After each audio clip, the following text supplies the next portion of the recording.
सत्य सनातन धर्म की जय। बोले सियापति रामचंद्र भगवान की जय।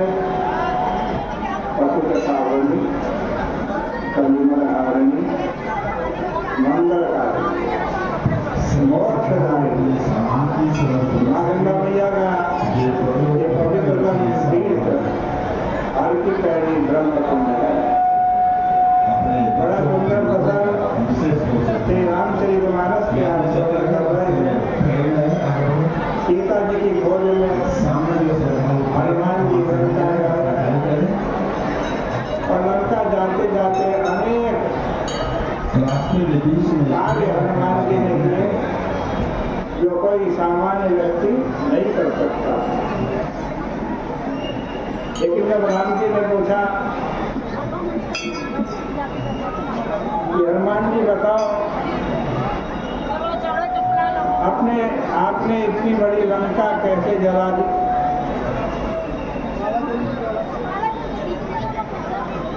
ये हनुमान जी की सबसे बड़ी परीक्षा, क्योंकि अक्सर बहुत बड़ा काम करके व्यक्ति को अभिमान हो जाता है कि ये काम मैंने किया। लेकिन हनुमान जी ऐसे हैं जो अपने प्रत्येक कार्य में प्रभु के प्रताप का दर्शन करते हैं। प्रस्तुत प्रसंग में कार्यों का वर्णन करते हुए थोड़ा क्रम भंग कर दिया गया हनुमान जी के द्वारा।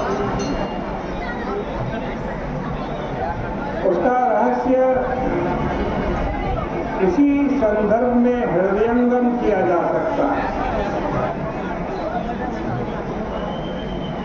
पवन पुत्र ने लंका में किए गए कार्यों को भिन्न रूप से गिनाया। जैसे किया वैसे नहीं गिनाया, भिन्न रूप। समुद्र लाना गया, लंका जलाई गई, राक्षसों का वध किया गया, वाटिका उजाड़ी गई। यह क्रमभंग केवल कविता की पाद पूर्ति के लिए नहीं है कि ठीक ठीक कविता बने इसलिए क्रम भंग कर दिए गए, इसलिए नहीं किए। इसमें हनुमान जी ये संकेत देना चाहते थे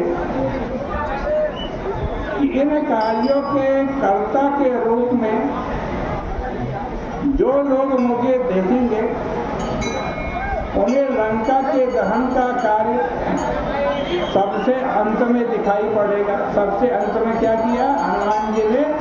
लंका दहन किया। पर समुद्र लांघने के बाद सुचिता के स्वप्न से हनुमान जी कहते हैं मुझे ये ज्ञात हो गया कि प्रभु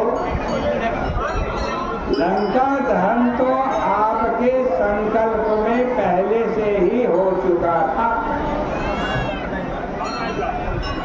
केवल निमित्त के रूप में मुझसे ये कार्य संपन्न कराया गया आपके द्वारा। इसलिए मैं तो यही कहूँगा कि समुद्र लांघने के तत्काल बाद लंका जल गई। सारे कार्यों का वर्णन करने के प्रारंभ में ही उन्होंने प्रभु को स्मरण दिलाया कि प्रभु ये जितने भी कार्य हुए हैं वो क्या एक बंदर कर सकता है? बंदर के लिए क्या इतने बड़े बड़े कार्य संभव है? समुद्र लांघ देना, अशोक वाटिका को जला देना, रावण के पुत्र अक्षय कुमार को मार देना, लंका जला देना। अरे बंदर तो केवल ये जानता है पेड़ की एक शाखा से दूसरी शाखा पे छलांग लगाना, दूसरी शाखा से तीसरी शाखा पे छलांग लगाना। बंदर क्या समुद्र लांघ सकता है प्रभु? क्या नागपाश से बंधा हुआ एक बंदर विशाल लंका को जलाने में समर्थ हो सकता?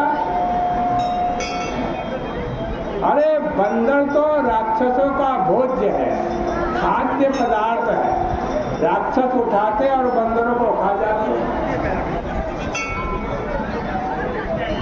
ऐसी स्थिति में वह भोज्य अपने भोक्ता को कैसे विनष्ट कर सकता है? रावण की वाटिका में मेरे पिताजी जो पवन देव है, हनुमान जी के पिताजी कौन? पवन देव। वो पवन देव भी डरते डरते प्रविष्ट करते कहाँ? रावण की वाटिका में। क्या उनका पुत्र उसी वाटिका को ध्वंस करने का साहस कर सकता है? यह सब तो प्रभु केवल आपके प्रताप से ही हुआ है।